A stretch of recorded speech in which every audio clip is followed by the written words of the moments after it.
কিছু বিষয় নিয়ে কিছুতেই ঐক্যমতে পৌঁছাতে পারছে না রাজনৈতিক দলগুলো। এজন্য বিএনপিকে দায়ী করছে এনসিপি। বুধবার ঐক্যমত্য কমিশনের বৈঠক শেষে এনসিপি নেতারা আরও বলেন, আলোচনার বাইরে কেউ যদি রাজনৈতিক মাঠে সংস্কার করতে চায়, এনসিপি সে পথেই হাঁটবে। আর কমিশনের সহসভাপতি জানিয়েছেন, যেই সব বিষয়ে ঐক্যমত্যে পৌঁছানো যাবে না, সেই সব বিষয়ে কমিশনের অবস্থান পরিষ্কার করা হবে।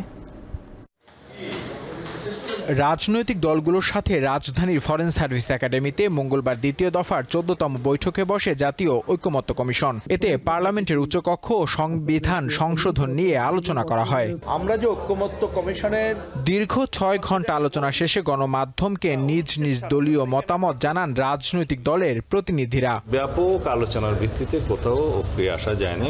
দ্বিপক্ষ বিশিষ্ট পার্লামেন্ট সৃজনের বিষয়ে মোটামুটি অধিকাংশ রাজনৈতিক দল একমত, কিন্তু তার গঠন প্রক্রিয়া কি হবে এবং তার পাওয়ার অ্যান্ড ফাংশন কি হবে এ বিষয়ে ব্যাপক বিতর্ক আছে।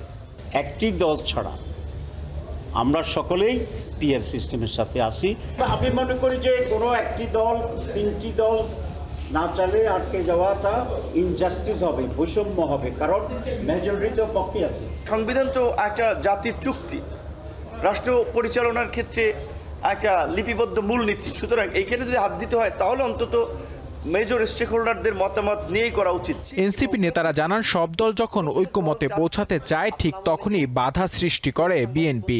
মৌলিক সংস্কারের মোটা দাগের যে বিষয়গুলো আছে সেই প্রশ্নটা উত্থাপিত হলেই বিএনপির তরফ থেকে তারা বাধাগ্রস্ত করছেন এবং সেই এজেন্ডাগুলো যাতে ঐক্যমত্যের আলোচনার মধ্যেই না থাকে তেমন ধরনের একটা পরিবেশ এখানে তৈরি করার চেষ্টা করছে।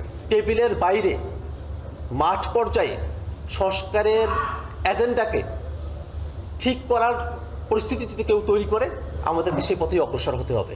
জাতীয় ঐক্যমত্য কমিশন বলছে, সংস্কার ইস্যুতে কোনোভাবেই ব্যর্থ হওয়ার সুযোগ নেই। যেসব বিষয়ে ঐক্যমত্যে পৌঁছানো যাবে না, সেই সব বিষয়ে রাজনৈতিক দলগুলোকে কমিশনের সিদ্ধান্ত জানিয়ে দেওয়া হবে।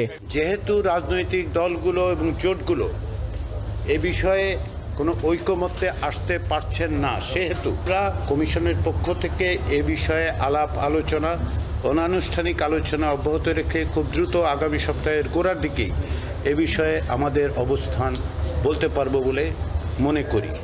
তিনি জানান, আলোচ্য সূচিতে থাকলেও সময় স্বল্পতার কারণে মঙ্গলবারের বৈঠকে নারী প্রতিনিধিত্ব নিয়ে আলোচনা হয়নি।